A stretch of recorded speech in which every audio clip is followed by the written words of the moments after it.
பிதாவாகிய கடவுளிடமிருந்தும் ஆண்டவராகிய இயேசு கிறிஸ்துவிடமிருந்தும் உங்கள் அனைவருக்கும் கிருபையும் சமாதானமும் நிறைவாய் உண்டாவதாக.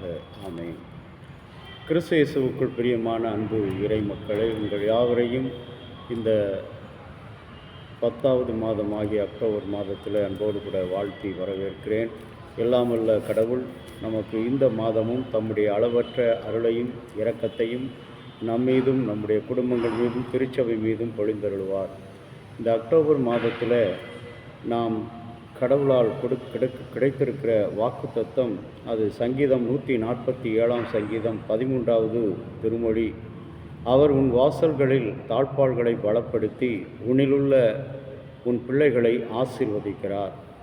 இந்த மாதம், இந்த October comes from the Latin வார்த்தையிலிருந்து ஆக்டோ என்ற வார்த்தையிலிருந்து பிறந்த ஒரு வார்த்தை. இம்மாதம் 30ஆம் தேதி மாவீரர்களை மாதம் என்று கொண்டாடப்படுகின்றது.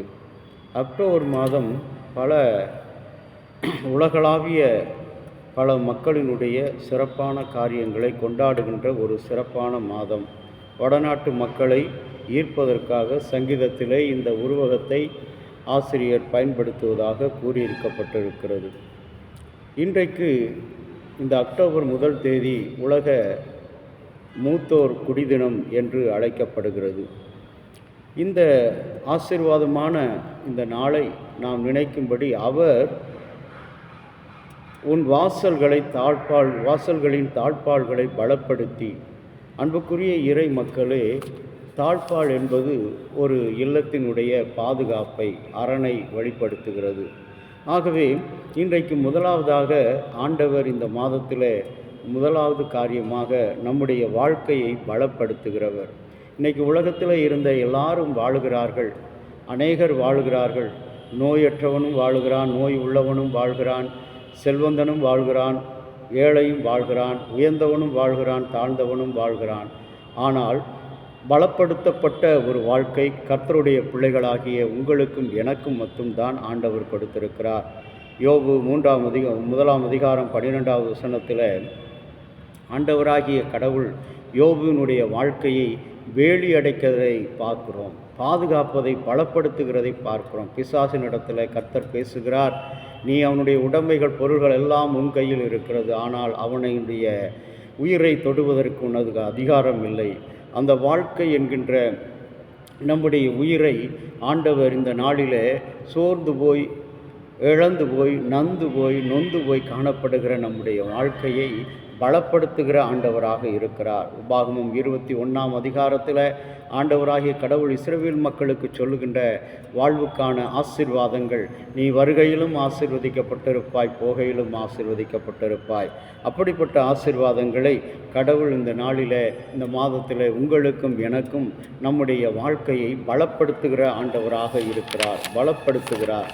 உன் தாழ்ப்பாள்கள், இன்றைக்கு நம்முடைய வாழ்க்கை என்ற தாழ்ப்பாள் இன்றைக்கு பலப்படுத்தப்பட வேண்டும். பிசாசு, மாமிசம், பொல்லாத கஷ்டங்கள், பிரச்சனைகள், பிரிவினைகள், உறவுகளால் ஏற்படுகிற நெருக்கங்கள், இவைகளில் இருந்து கடவுள் நம்முடைய வாழ்க்கையை பலப்படுத்துகிறவராக இருக்கிறார்.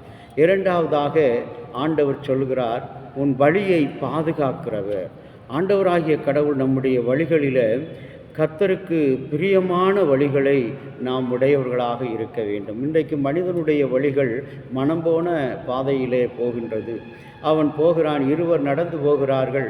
ஒருவர் சொல்கிறார், நாம் இந்த வழியாக கடந்து போவோம் என்று சொல்லுகிறார். ஆனால் இன்னொருவர், இல்லை, இந்த பாதை தான் நன்றாக பாதை என்று வேறு ஒரு பாதையை காட்டுகிறார். ஆனால் இருவருமே அவருடைய வழிகளை அங்கே பாதுகாக்கக்கூடியவர்கள் யார் என்பதை உணராதவர்களாக, தனக்குத்தானே நீதிமான், தனக்குத்தானே பலவான், தனக்குத்தானே பாதுகாவலன் என்று சொல்லுகின்ற அந்த ஆழமான, அந்த முரட்டாட்டமான, கீழ்ப்படியாத, கடவுளுக்கு பயமில்லாத, கடவுளுடைய கட்டளையை மீறுகின்ற குணம் படைத்தவர்களாக காணப்படுகிறோம். ஏசாயா 41:10 ஆண்டவராகிய கடவுள் சொல்கிறார், நான் உனக்கு துணையாக இருக்கிறேன். நீ இன்பத்திலும் துன்பத்திலும், கஷ்டத்திலும் பாடுகளிலும், கவலையிலும், கண்ணீரிலும், வியாதியிலும், வேதனையிலும் உன்னுடைய வழிகள் இப்படியாக காணப்படும் பொழுது, சங்கீதக்காரன் தாவீது சொல்கிறான், இரவு முழுவதும் என்னுடைய படுக்கை கண்ணீரினால் நனைந்திருக்கிறது என்று சொல்கிறார். அந்த நம்முடைய வழியை கடவுள் பாதுகாப்பவராக இருக்கிறார். 1 ராஜாக்கள் 17ஆம் அதிகாரம் 18 முதல் 16 வசனங்களில் பார்க்கும் பொழுது எலியா தீர்க்கதரிசி நடத்தல ஆண்டவர் ஒரு பெரிய அற்புதத்தை அந்த ஏழை விதவைக்கு அவர் மூலமாக செய்து கொடுக்கிறார். நம்முடைய வழிகள், நம்முடைய வாழ்க்கை, நாம் நினைக்கிறோம் நாம் நன்றாக இருப்போம். அன்பு மனிதனே, நீ உன்னுடைய களஞ்சியங்களில் நிறைத்து வைக்கிறாய், நாளை அதை உண்ணப்போகிறது யார், அது உனக்கு சொந்தமா என்று நாளை யாருக்கு தெரியும் என்று நிலையில்லாத வாழ்க்கையில் இருக்கிறோம். ஆனால் நம்முடைய வழிகள் கர்த்தருக்கு பிரியமாக இருந்தால், கடவுளுக்கு உண்மையாக இருந்தால், கர்த்தர் நிச்சயமாகவே நம்முடைய வழியை பாதுகாக்கிறவராக இருக்கிறார். என்னுடைய வாழ்க்கையின் கூட அனுபவத்தில் நான் கண்ட உண்மை, எவ்வளவு தோல்விகள் இல்லை இல்லை இல்லை என்று மறுக்கப்பட்டாலும் கூட, அநேகரால் தள்ளப்பட்டாலும் கூட, என்னை விமர்சனம் செய்கிறவர்கள் அதிகமாக இருந்தாலும் கூட, என்னை அவமானப்படுத்தினவர்கள் அதிகமாக இருந்தாலும் கூட, என்னுடைய வழிகள் கர்த்தருக்கு நேராக இருந்த காரணத்தினாலே இந்த நாளில் உங்களோடு கூட சாட்சியாக நான் பேசிக்கொண்டிருக்கிறேன். இந்த வார்த்தை மூலமாக என்னுடைய வழியை தேவன் பாதுகாக்கிறவராக இருக்கிறார். 3ஆவதாக, நம்முடைய பிள்ளைகளை அவர் ஆசீர்வதிக்கிறவர். கர்த்தரிடத்தில் தம்முடைய பிள்ளைகளை ஆசீர்வதிக்கும்படி கொண்டு வந்த பெற்றோர்களை பிள்ளைகளை அதட்டுகிறார்கள். அன்புக்குரிய இறை மக்களே, அவர் உன் வாசல்களின் தாழ்பால்களை பலப்படுத்தி உன் பிள்ளைகளை ஆசீர்வதிக்கிறார். இன்றைக்கு நம்முடைய குடும்பங்கள் ஆசீர்வாதம் என்று சொன்னால், நம்முடைய பிள்ளைகள் ஒவ்வொன்றும் நல்ல நிலையில் இருக்கிறது, அன்பாக ஆசீர்வாதமாக இருக்கிறது, நல்ல ஒரு வேலையில் இருக்கிறது, கர்த்தருக்கு பிரியமான பிள்ளைகளாக நடக்கிறார்கள், கடவுளுடைய வழியில் அவர்கள் நடக்கிறார்கள், கடவுளுடைய பாதுகாப்பை பெற்ற பிள்ளைகளாக தங்களுடைய வாழ்க்கையை துவங்குகிறார்கள் என்ற ஒரு மேலான எண்ணத்தை உடையவர்களாக இருக்க வேண்டும். இன்றைக்கும் கூட